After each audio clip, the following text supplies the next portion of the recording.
हिंदी शिक्षण वीडियो में भाषा शिक्षण मूल्यांकन है। वो मूल्यांकन क्या होता है? मूल्य प्लस अंकन यानी कि राइस ने सर्वप्रथम प्रयोग किया है, यानी कि मूल्य शैक्षिक मूल्य प्लस अंकन यानी मापन है भी राइस के अनुसार ये बालक की शारीरिक और मानसिक दक्षता परख है जांच करना ही मूल्यांकन कहलाता है। बालक की शारीरिक और मानसिक अक्षमता की परख या जांच करना ही मूल्यांकन कहलाता है। ब्लूम के अनुसार मूल्यांकन योग्यता नियंत्रण की एक व्यवस्था है जिसमें शिक्षण और अधिगम प्रक्रिया की प्रभावशीलता का आंकलन किया जाता है। वेस्ले के अनुसार मूल्यांकन एक समावेशी धारणा है जो इच्छित परिणामों के गुण, महत्व, प्रभावशीलता का निर्णय लेने के लिए सभी प्रकार के साधनों की ओर संकेत करता है। क्रॉनब्रेक के अनुसार मूल्यांकन वह प्रक्रिया है जिसके द्वारा छात्र और शिक्षक ये निर्णय करते हैं कि शिक्षण लक्ष्यों को प्राप्त किया जा रहा है या नहीं। सीसी रोस के अनुसार मूल्यांकन का प्रयोग बच्चे के संपूर्ण व्यक्तित्व अथवा ये परिभाषा आगे लिखी नहीं मैंने पूरी। मूल्यांकन का विभाजन प्रविधि यानी कि परिमाणात्मक मूल्यांकन बालक के ज्ञान का पता चलता है। मौखिक परीक्षा देना, मौखिक परीक्षा में शलाका परीक्षा, शास्त्रार्थ परीक्षा, साक्षात्कार, अंत्याक्षरी, संभाषण, वाद विवाद। जबकि लिखित परीक्षा में वस्तुनिष्ठ प्रश्न, अति लघुतरात्मक प्रश्न, निबंधात्मक परीक्षा प्रश्न, रेटिंग स्केल, अच्छा खुली परीक्षा, फिर प्रायोगिक परीक्षा। परिमाणात्मक मूल्यांकन हो गया। गुणात्मक मूल्यांकन में देखिए बालक व्यवहार का पता, प्रश्नावली, वुडवर्थ है, साक्षात्कार, समाज नीति, जेल मोरिनो, अवलोकन, जांच सूची, पड़ताल सूची, क्रम निर्धारण, वर्ग क्रम मापने, आकस्मिक निरीक्षण, संचय अभिलेख, व्यक्ति इतिहास अध्ययन विधि, केस स्टडी विधि। लिखित परीक्षा के भेद नहीं होते हैं बल्कि इनके प्रश्नों के आधार पर भेद होते हैं। वस्तुनिष्ठ प्रश्न प्रत्याभिज्ञान, बहुविकल्पात्मक, मिलान पद वाले, अनुरूपता वाले और सत्य असत्य, हाँ या नहीं वाले।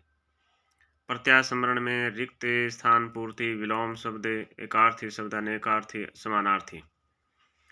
वस्तुनिष्ठ प्रश्नों की विशेषताएं, वस्तुनिष्ठता आंसर की समानता है, उत्तर की समानता होती है। वैधता यानी शैक्षिक उद्देश्यों के साथ है सत्यता की प्राप्ति। विश्वसनीयता यानी अंकों की समानता और व्यापकता यानी संपूर्ण पाठ्यक्रम में से प्रश्नों का समावेश। विभेदिता यानी सभी प्रकार के प्रश्नों का समावेश। मूल्यांकन में सुगमता, परीक्षा लेने में सरलता, व्यावहारिकता, स्पष्टता, मानक। अति लघुतरात्मक प्रश्न, इन प्रश्नों के उत्तर लगभग 2-3 शब्द या एक पंक्ति में होते हैं। लघुतरात्मक प्रश्न, इन प्रश्नों के उत्तर लगभग 50 शब्दों या 4-5 पंक्ति में होते हैं। बार बार पूछने के कारण कक्षा की आत्मा कहते हैं लघुतरात्मक प्रश्न को। निबंधात्मक प्रश्न, इन प्रश्नों के उत्तर व्याख्यात्मक होते हैं। इन प्रश्नों की शब्द सीमा लगभग 150 से 500 शब्द होती है। इन प्रश्नों के अंतर्गत विषय वस्तु को विस्तार से विश्लेषित किया जा सकता है। इन प्रश्नों के माध्यम से छात्र की भाव विचार क्षमता का पता लगाया जाता है। आलोचनात्मक प्रश्न, विवेचनात्मक या गुण दोष। निबंधात्मक हो गया। तुलनात्मक प्रश्न, दोष यानी अव्यापक व्यापकता का अभाव, अवैध वैधता का भाव, अप्रामाणिक प्रामाणिकता का भाव, अविश्वसनीय अंकों की समानता नहीं होती। साक्षात्कार को परीक्षा के भेद, मौखिक परीक्षा। साक्षात्कार को प्रविधि का भेद, गुणात्मक प्रविधि। साक्षात्कार के द्वारा बालक के व्यवहार का भी पता लगाया जाता है। गुणात्मक प्रविधि यानी समाज नीति विधि।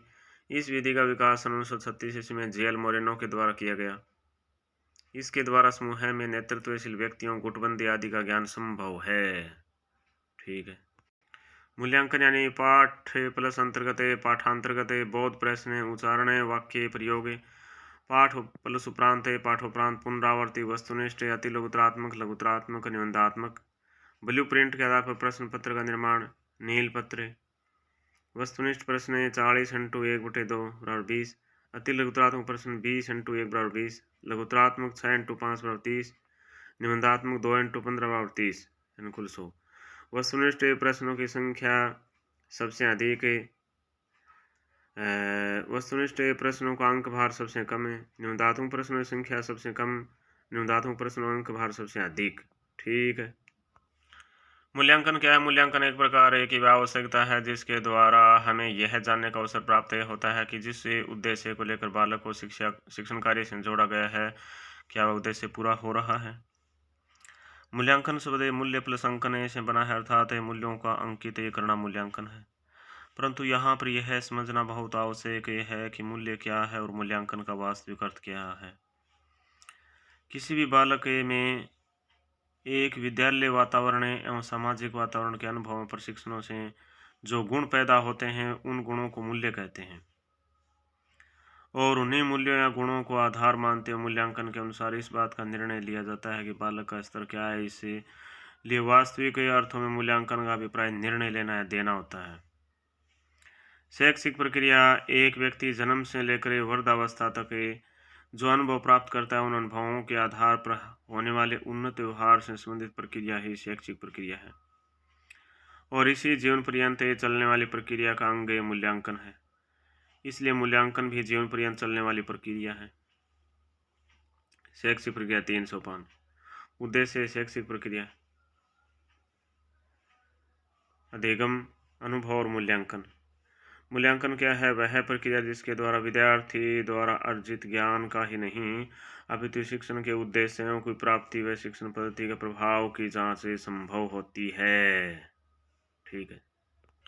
मूल्यांकन शब्द का वास्तविक अभिप्राय क्या है? निर्णय लेना। मूल्यांकन है एक शैक्षिक प्रक्रिया का अंग है। मूल्यांकन है एक क्या है? सतत प्रक्रिया है। मापन क्या है? मूल्यांकन के परिणामों को प्रकट करने के लिए अंकों की आवश्यकता पड़ती है और उन परिणामों को अंकों में लिख देना ही मापन है। मापन मूल्यांकन है। मापन क्या है? मापन में केवल अंकों का उपयोग किया जाता है, इसलिए एक पक्षीय है, जबकि मूल्यांकन में अनुभव एवं प्रशिक्षण जैसे बहुपक्षों को सम्मिलित करते हुए निर्णय लेते हैं, इसलिए बहुपक्षीय होता है। मूल्यांकन संकुचित अवधारणा है, जबकि मूल्यांकन व्यापक अवधारणा है। मापन मूल्यांकन का अंग है, जबकि मूल्यांकन शैक्षिक प्रक्रिया का अंग है।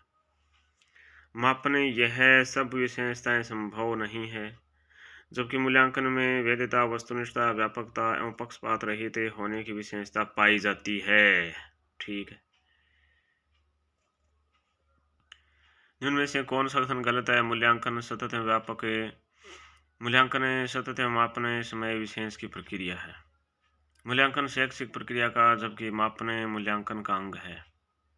मूल्यांकन शैक्षिक प्रक्रिया का, जबकि मापन मूल्यांकन का अंग है। मूल्यांकन और मापन में व्यापकता पाई जाती है, ये गलत है। अभी मूल्यांकन का आधार अनुभव व मापन का आधार मूल्यांकन है। ठीक है।